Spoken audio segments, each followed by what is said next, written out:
साथियों, आप सभी का जीआईसी लेक्चरर प्रीलिम्स एग्जाम्स होने के बाद आप सभी के एक ही सवाल है कि क्या हमको मेंस की प्रिपरेशन करनी चाहिए या फिर किसी अन्य एग्जाम के लिए अपने आप को झोंक देना चाहिए। जी हाँ, और साथ ही साथ ये भी सवाल है कि भाई इसका रिजल्ट कब तक देखने को मिल सकता है।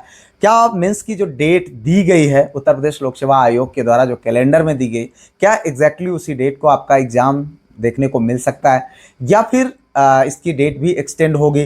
और साथ ही साथ मेंस की प्रिपरेशन कैसे करें, ठीक है, कोचिंग करें या व्यक्तिगत तौर पर तैयारी करें। उसके साथ साथ क्या गलतियां ऐसी हैं जिनसे आपको बचना चाहिए, क्योंकि मेंस में आपको ऐसे का देखने को मिलने वाला है। तो ऐसे की तैयारी कैसे करें, यानी निबंध कैसे लेके, उसकी लैंग्वेज क्या होनी चाहिए, ठीक है। तो इन सारे सवालों का जवाब आपको इस वीडियो में मिलने वाला है। सबसे पहले हम बात करेंगे आपके इस जो है रिजल्ट की। जी हाँ, कि जीआईसी लेक्चरर प्रीलिम्स का जो रिजल्ट है वो कब तक आपको देखने को मिल सकता है। तो चूंकि आप जानते हैं कि आपका जो आंसर की आई हुई है उसमें जो आपत्ति दर्ज करने का जो मौका है वो 23 तारीख तक है, ठीक है। उसके बाद आपका कॉपी जांचने की जो प्रोसेस है वो शुरू हो जाएगी। और आपने देखा है बीच में बहुत ऐसी चीज़ें थी जिसकी वजह से एग्ज़ाम की डेट को पोस्टपोन किया गया, लेकिन बहुत कम समय के लिए। और उसके बाद भी प्रयास किया गया था, लेकिन उसके आगे इसकी डेट को चेंज नहीं किया जा सका। तो यहाँ पर इस बात को लेकर के स्पष्ट है कि जो आयोग ने अपने कैलेंडर में 30 अगस्त की डेट दी है उसको अगर हम ध्यान में रख करके चीज़ों को समझें तो निश्चित तौर पर 20 जुलाई के आसपास तक आपको आपका ये रिजल्ट फाइनली देखने को मिल सकता है। लेकिन अब सवाल इस बात का आता है कि भाई 20 जुलाई तक अगर रिजल्ट बाय द वे आ भी जाता है तो कितना समय मिलेगा मेंस के लिए। जाहिर सी बात है 1 महीने का समय। और क्या 1 महीने का समय आपके मेंस के लिए इनफ है या फिर नहीं, ये भी बहुत बड़ी बात है। तो यहाँ पर देखो, हम आपको यही सलाह देंगे कि अभी जो आपके सामने है, जो डेट आपको आपके सामने है 30 अगस्त की, उसी डेट को आपको अपने मेंस की प्रिपरेशन करना चाहिए, यानी यही मान करके चलना चाहिए कि इसी डेट को आपको आपका एग्जाम देखने को मिलने वाला। अब उसके लिए आपको अपनी तैयारी अभी से शुरू कर देना चाहिए। अब सवाल ये आता है कि क्या हमको करनी चाहिए कि नहीं करनी चाहिए। मेरे भाई, मैं तो आपको यही कहूँगा, हालांकि मैंने इस विषय पर एक डिटेल कट-ऑफ्स की वीडियोज आपको मैंने दिया हुआ है, लेकिन फिर भी मैं आपको यही सजेस्ट करूँगा कि अगर आपको ये लगता है कि आप जो है मेंस मिल सकता है आपको, ठीक है, आप 50% 60% जो है क्वेश्चन सही कर रहे हैं, ठीक है, आपका कोई भी विषय हो, कम से कम 50 से 60% अगर आप क्वेश्चन सही कर रहे हैं तो निश्चित तौर पर आपको अपने मेंस की प्रिपरेशन करना शुरू कर देना चाहिए। ये बात आप समझ लीजिए। कोई कुछ भी कहे, किसी को कुछ भी नहीं पता होता है। जो लोग बताते हैं उसी के हिसाब से लोग एज्यूम करके आपकी कट ऑफ आपको बताने का प्रयास करते हैं, लेकिन सच्चाई तो ये है कि कट ऑफ जो होती है फाइनली वो जो लोक सेवा आयोग देगा वही आपका कट ऑफ होता है, वही आपका जो है फाइनल रिजल्ट होता है। लेकिन अगर हम उसका इंतजार करते चले रह जाएंगे तो आपकी फिर तैयारी बाधित हो सकती है। इसलिए आप ये इसका इंतजार बिल्कुल भी ना करें, अपने मेंस की प्रिपरेशन को आपको शुरू कर दें। अब जिन साथियों के स्कोर इससे कम लग रहे हो तो उनके पास और भी बहुत सारे एग्जाम्स हैं। अगर आप देखिए तो टीजीटी पीजीटी रोज खबरों में रहती है, बहुत जल्द उसका विज्ञापन आने वाला है। अब उसमें डाउट्स हैं कि आपका पैटर्न चेंज होगा, ये हो जो भी होगा बहुत जल्द सामने आ जाएगा। लेकिन आप जानते हैं कि 50% से अधिक ऐसी चीज़ें हैं जो आपको पता है कि जिसको ना तो बदला गया है ना तो बदला जा सकता है, ठीक है। तो आप उस पर काम करना प्रारंभ कर दीजिए। इसके अतिरिक्त और भी जैसे पॉलिटेक्निक लेक्चरर अगर आपने फॉर्म फिलअप किया हुआ है, डाइट लेक्चरर, और उसके साथ साथ एजुकेशन मेडिकल ऑफिसर, और भी तमाम ऐसी वैकेंसीज है, अगर आपने उसमें फॉर्म फिलअप किया हो तो उसकी तैयारी को आप जो है शुरू कर दीजिए, जिसके लिए आपके पास बेहतरीन अवसर है, ठीक है। अब उसमें जीएस वाला सेक्शन है, तो आप सब जानते हैं जीएस के लिए हम लोगों ने बहुत अच्छा किया है। एलटी ग्रेड रहा हो, जीडीसी रहा हो या जीआईसी लेक्चरर, हर जगह बहुत अच्छा हुआ है। जो लोग रेगुलरली मेहनत करते रहे उनको इसका जरूर फायदा देखने को मिला।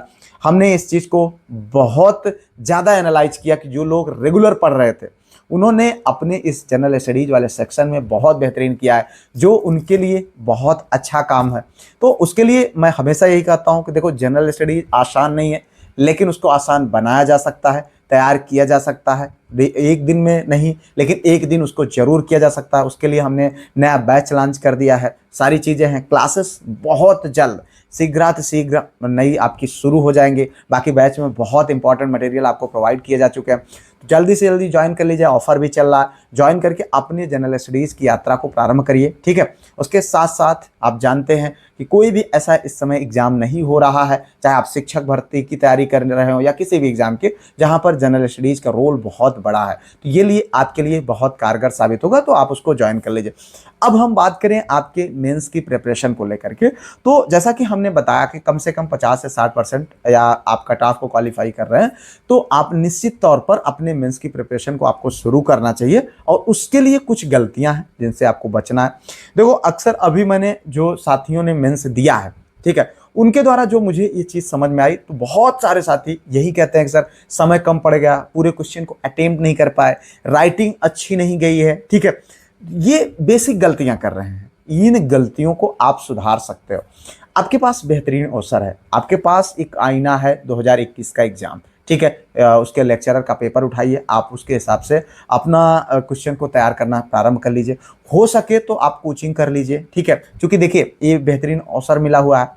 अगर आपको लगता है कि कुछ आपका फायदा हो सकता है किसी के मार्गदर्शन में, क्योंकि आंसर राइटिंग बहुत ज़्यादा जरूरी है। आप किसी ऐसे टीचर को सेलेक्ट कर सकते हैं जिसको आप अपना क्वेश्चन लिख करके भेजिए, मतलब क्वेश्चन का आंसर लिख करके भेजिए, वो उसको जो है चेक करके और उनको आपको बताए कि क्या गलती आप कर रहे हैं, ठीक है। तो ये चीज़ें आपके लिए काफ़ी कारगर हो सकती हैं और आपको निश्चित तौर पर ये करना चाहिए। बाकी तो आपको पता ही है, आपका सिलेबस है, आपने प्रीलिम्स के लिए पढ़ा ही है। बहुत सारी ऐसी चीज़ें हैं जिनको आप जो है ध्यान दे सकते हैं अपने इस एग्ज़ाम के लिए।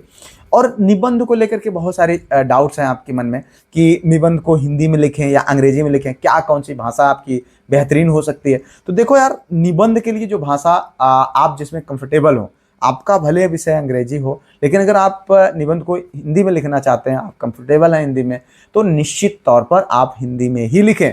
क्योंकि कोई ज़रूरी नहीं है कि आपकी भाषा मतलब निबंध जो है इंग्लिश में हो, ठीक है, ऐसा कुछ भी जरूरी नहीं है। बस आप इंप्रेशन अच्छा डाल सके, माध्यम लैंग्वेज बाधा नहीं बनती है। देखो 19-20 तो अंतर होता ही है, आप सब जानते हैं, कहीं ना कहीं आपको जो है अंग्रेजी का थोड़ा सा एडवांटेज मिलता है।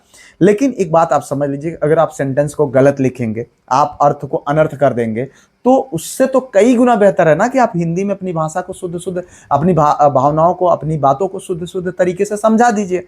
सबसे बेहतर तो यही होगा। अब पता चले आपको जो है इंग्लिश में आप उतने कंफर्टेबल नहीं है, तो आप फिर क्यों इंग्लिश लिखने का। इसलिए आप अपनी भाषा जिसमें आप कंफर्टेबल है, उस भाषा में निबंध लिखने का प्रयास करें, जो आपके लिए बहुत ही बेहतरीन होगा।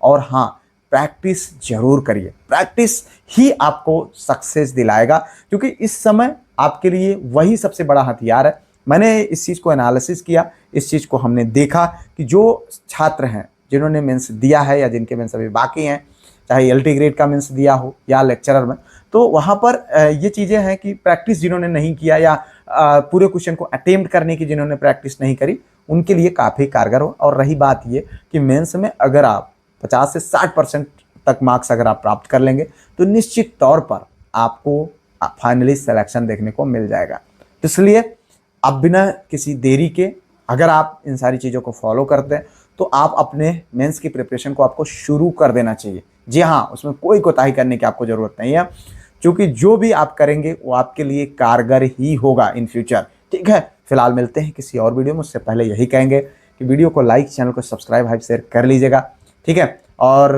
अभी तक अगर अपने जनरल स्टडीज़ वाले सेक्शन के लिए जुड़े नहीं हैं, तो तुरंत जुड़िए और अपनी प्रिपरेशन को एक नई दिशा दीजिए। मिलते हैं किसी और वीडियो में किसी और टॉपिक पर, तब तक के लिए जय Hind, Vande Mataram, best of luck.